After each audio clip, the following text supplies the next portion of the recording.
From Fox 5 New York, this is Good Day Weekend. Good morning and welcome to Good Day Weekend. I'm Stephanie Bertini in the Fox 5 newsroom. We have new information in the search for Nancy Guthrie. This is new video from overnight of police activity near the Guthrie home. Fox News reporting 3 people were detained in connection with her disappearance. It's unclear if any of those individuals detained are suspects. Nancy Guthrie disappeared 14 days ago.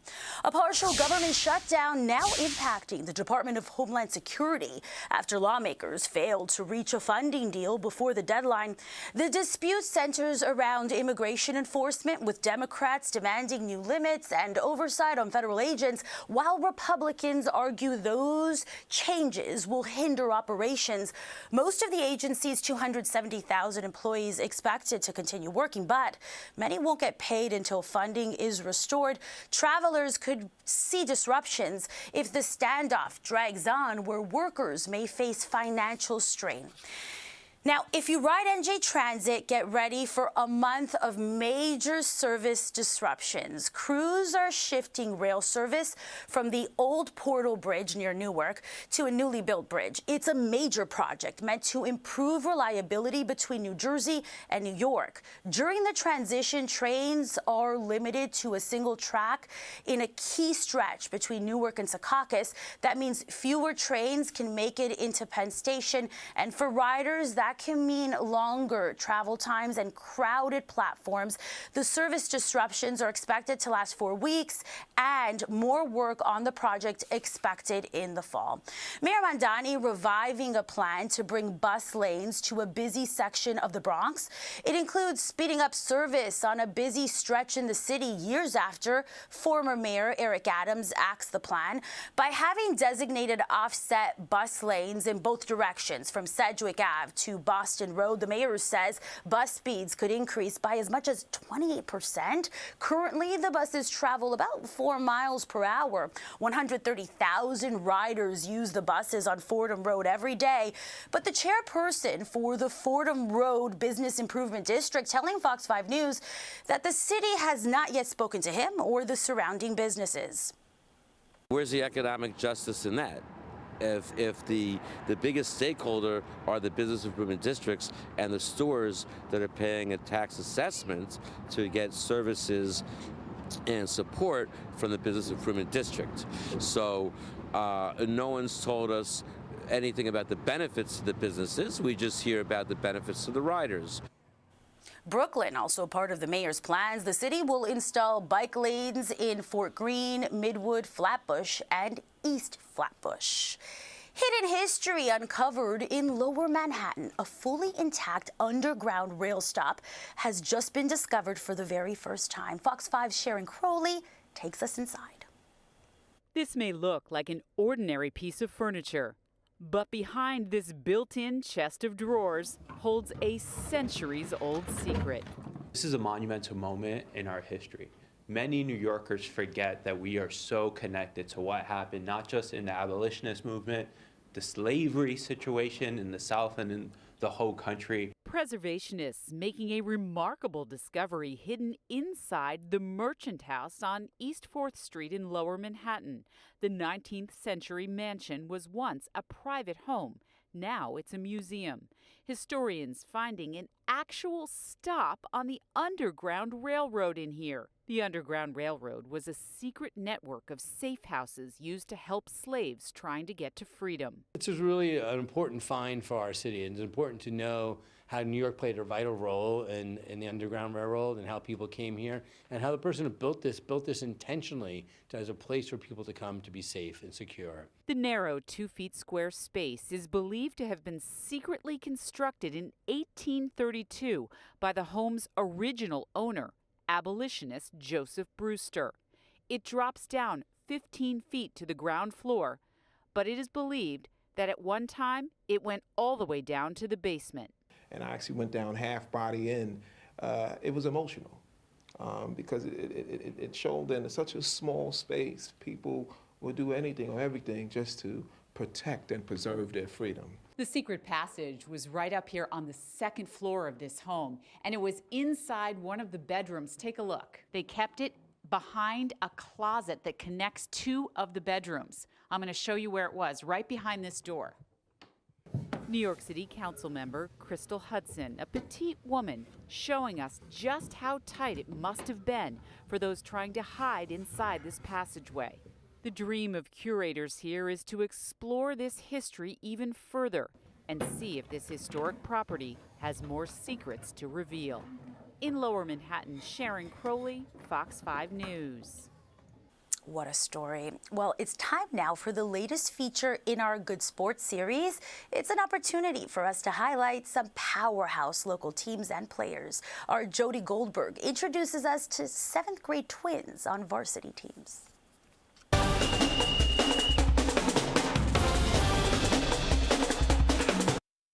Kaylee and Brody Morrow look like typical 7th graders, but these twins have a second schedule after the bell rings, one that takes them straight to varsity sports at Sachem North High School.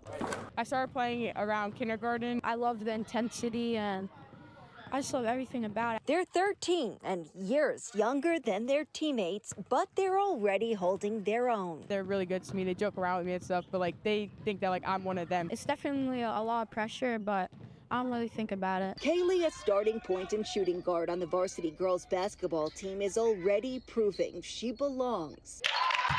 She's the girl who will pick up the ball before practice even starts. She wants to stay 20 minutes after and get more shots in. And Brody, who plays attack in midfield for varsity boys lacrosse, is making the same kind of impression. He just shows up every day, works hard. It's just a truly pleasure to coach him. Now Kaylee could begin receiving offers as early as this spring with Notre Dame in her sights, and Brody's dreaming just as big, hoping to play D1 for Duke. They're hard on themselves and they want to be great, so it makes it easier as a parent. Drive runs in the family. Both parents were athletes and now spend weekends balancing travel and tournaments as the twins compete on other teams outside of school. There's days we're overwhelmed, but we know it's for good things and they're having success and they love it, which is the most important thing. Their coaches bring nearly 50 years of experience and say this is the first time either has brought up a 7th grader. In order to pull a 7th grader up, I feel like you have to have the right chemistry, you have to have the right senior leadership on the team, and this year's locker room is one of those teams. Her skill level and her knowledge of the game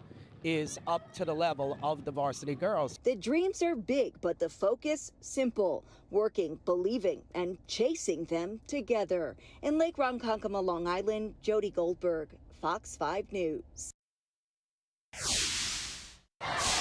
Muller. Oh my God.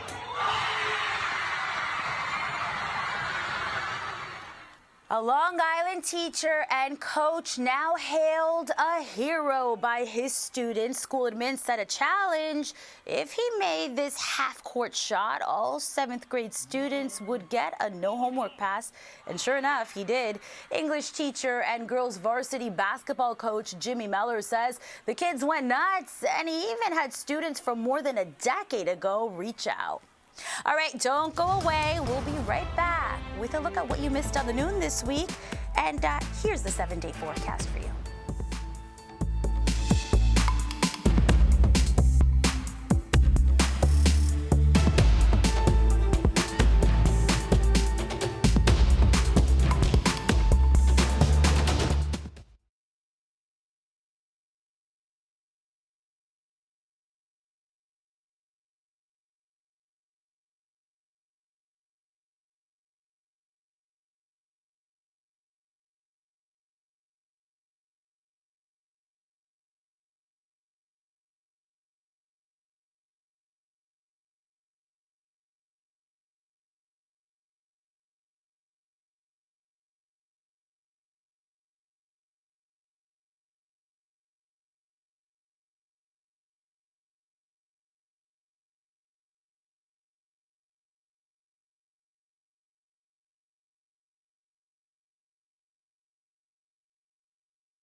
Welcome back. Well, this week on The Noon, Miss USA chatted with our Bianca Peters about a cause near and dear to her heart, raising awareness about digital safety for kids. First of all, congratulations representing the amazing country that is USA. Yes. Talk to us about that moment. We played a little bit about you, and you're sitting next to the runner-up. When they called your name, what was that like? I get chills every time I watch that video. bet. I don't think it will ever get old, but being only the second woman from Nebraska to be crowned made it extra special. I had my friends there, my family there. I mean, it's a moment I'll never forget. absolutely. I remember thinking, wow, my life really just changed, and my impact and my reach just increased so much. And again, that helps me keep more kids safe online. Okay, so talk about that turnaround time, though. So you win the crown, this beautiful, stunning thing on top of your head here, and then you have to go right away and compete for Miss Universe. So all the countries in the world, beautiful, talented women. I mean, I feel like that must have been. And the timeline scary. is not normally like that. Yes, You know, explain why. The USA was the last country to be crowned out of all 127 because we got new leadership this year. So the new leadership team had 6 weeks to put on the production that you see as Miss USA. And they rallied together, and it was great. We were concerned if we were going to even have a pageant, and it turned out beautifully. So that was the timeline. After being crowned, I got flown to LA. I was in LA for 4 weeks, or for 4 days, sorry, I wish 4 weeks. For 4 days, and I got my hair redone, got, you know, most of my wardrobe, and then I was off to Thailand for 3 weeks, competing at Miss Universe, and that was a grueling schedule. I mean, we were going from 8 a.m. to probably 10 p.m. every I can day. imagine. There's so many things going on. 4 to 5 hours of sleep on average. Well, girl, you look good. Well, thank you. Thank you. I learned a lot of tips and hair and makeup tricks definitely along the way. So talking about that, I know this year's with Miss Universe, there was a lot of controversy behind it, but it seems like you came out of it with, hey, I have a purpose here, and I'm going to stick to that plan, which is what now? Yes. So going there, competing, obviously there was a lot going on in the news related to Miss Universe, and I just kept holding close to my heart that I have the amazing opportunity as Miss USA when I come home. It's an honor and a privilege to represent our country, and I was just using that to get me through the week, knowing that I get to be Miss USA. I mean, that's why I'm here in New York right now for New York Fashion Week. And then my real purpose is digital safety, keeping children safe online. This is tough, especially when we talk a lot about just young people online and just being cruel to each other. What's one thing you would tell kids nowadays, and by kids I mean teens, everyone, about what they're dealing with when they get online and they go into that ecosystem? Absolutely. Like you said, it's ever changing and it's not going anywhere. So if we can teach kids to navigate it starting at a young age, I think we'll be better equipped for our future. But what I tell them is, you may think you can delete it. You may think that it's gonna just go away, but it wasn't. It won't. And so teaching the importance of your digital footprint and treating your social media, treating all of your accounts kind of as your resume. They're not going anywhere. They're building up who you are. All right, so plans for the rest of this week and plans for the rest of your reign as Miss USA. It's so exciting. Doing all things New York Fashion Week. This is my first time doing all of this, being from Nebraska, and so it's an honor just to get to be here and meet new people, and that's what I'm doing here. I was just at the Super Bowl, which was incredible, and then the rest of my reign is continuing to spread the message on Miss USA, hoping to get more girls involved at our state level to recognize this positive power of pageantry. Pretty awesome. Well, congratulations once again. You are stunning inside and out. I And more really than just the appreciate crown it. and the sashes, appreciate what you're doing, especially with your platform. Enjoy New York Fashion Week and enjoy New York. Thank you. All I right, can't Audrey, wait. thanks so much. New York Fashion Week, Valentine's Day, it's a good day. 8:45 in the morning. We'll be right back with a look at what you missed this week on the 6 o'clock news. First, though, let's look at the weather for the week ahead.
It's Valentine's Day and love is in the air, but for many, finding that special someone can feel like a full-time job filled with frustrations and disappointments. Our Bianca Peters spoke with a dating expert on the 6 o'clock news this week to get some tips on scoring that perfect mate. Okay, so I love the fact that you call it luxury matchmaking. So this is like the Birkin of finding a boyfriend? Right. Well, I feel like just dating in today's day and age is a luxury because think about it, we don't have to just date or you don't have to be with somebody because you need them as a woman especially. You get to pick and choose. That's true. Yeah, and the luxury component of the matchmaking is that we do all that work for people of finding someone because being on an app is really, it takes a lot of time, it's a lot of work and really frustrating for a lot of people. So we take all of that away and we just, it's more like a concierge type of service. I like that. I know a lot of my friends that are single are like, I cannot do the apps one more day. They have to actually just give themselves breaks from doing this. And I totally understand. So when it comes to starting this business, why did you get into it in the first place? Well, actually the first couple I ever put together, I was 16 years old and I never knew what a matchmaker was or anything back then. But I just, you know, I worked with this lady and I knew this gentleman and I knew that they just seemed like they would be a good pair. So I put them together. They ended up getting married and living happily ever after. Okay, so you just have the intuition. Absolutely. That's what it goes with. And okay. I also have a background in process improvement, so I was looking at the whole dating space and I'm like, I can help make this better. So, okay, so I like that. Yeah. So let's talk about what makes people a good match. In your eyes, like what does that look like? What are some of the basic things that we can look out for? So I try to get people to think outside of just going after a physical type and get them to really focus on what matters long term, like compatibility and your values. So true. So if you want, you know, to have children, get married, those kinds of things, then you need to be with somebody that has the same, like, similar goals. Okay, it's so funny that you're saying that because you're almost saying be realistic about what you want. And I've seen a lot of backlash online with girls saying, don't tell me to lower my standards. Well, and I find that fascinating in this day and age where you, it's not lowering your standards. People confuse it with that. Right. Well, I think there's a difference between standards and that people will say everything is a red flag, right? They start saying everything is, well, my standard. No, those aren't standards. Those are like you're creating this huge laundry list of all these things that you think somebody must encompass. And it's just unrealistic. That person does not exist at all. And oftentimes they'll compare this imaginary person to their ex. You know, I want somebody like my ex, except I want this, and this. Well, that person, girl, it didn't work out for a reason. Exactly. Let's move on. Right, and that person doesn't exist. Yeah, you know, your ex didn't make the cut. So this next imaginary person, it's just not going to happen. Okay, some rapid fire questions for you based off a lot of concerns and complaints I get from my single friends. So let's have you answer them right away. And I said, hey, you guys, April said this is what you got to do. So for girls that are speaking to guys in a dating situationship, it's been 3 months. Do you bring up what are we, where are we going? Is that a yes or a no thing? I think it's important to always talk about what are your goals and ask them questions to understand what they want. You know, do they want somebody that they're going to be able to have children with and get married? Are they looking to maybe travel and just, you know, well, when someone says, well, let's just see where it goes, that is really a big answer. That's telling you that they're not committed to being in a committed relationship. We'll be right back with a preview of Street Soldiers. I'm Stephanie Bertini. This is Good Day Weekend.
Welcome back to Good Day Weekend. It's 8:54 in the morning. Happy Valentine's Day. 42 degrees is the high today. Sun and a few clouds. Tonight, 27 is the low. Tomorrow, 38 is your high.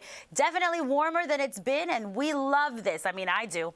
For generations, superheroes have captivated fans from every walk of life. While the comic book industry once lacked diversity, Black creators spent decades breaking barriers to make some of the most iconic figures in pop culture today.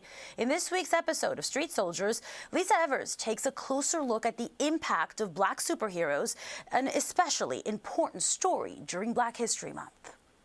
Most famous Black superhero in the world is Marvel Comics' Black Panther.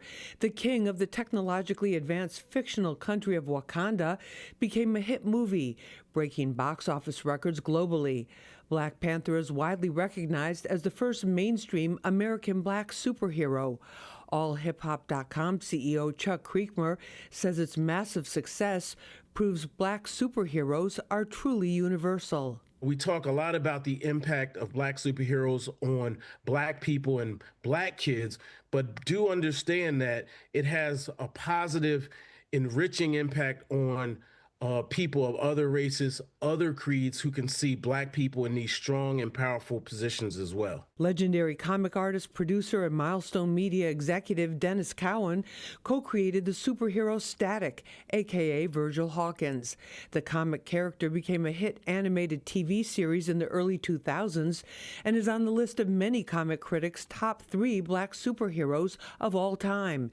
His artistic style and creative process made Static unique and relevant starting in the early 1990s. With Static, since we use a Spider-Man 14-year-old kid in high school, but now he's Black and now he's a blurred, and he's got some geeky likes and dislikes, and he's got friends who, like, we did the whole thing.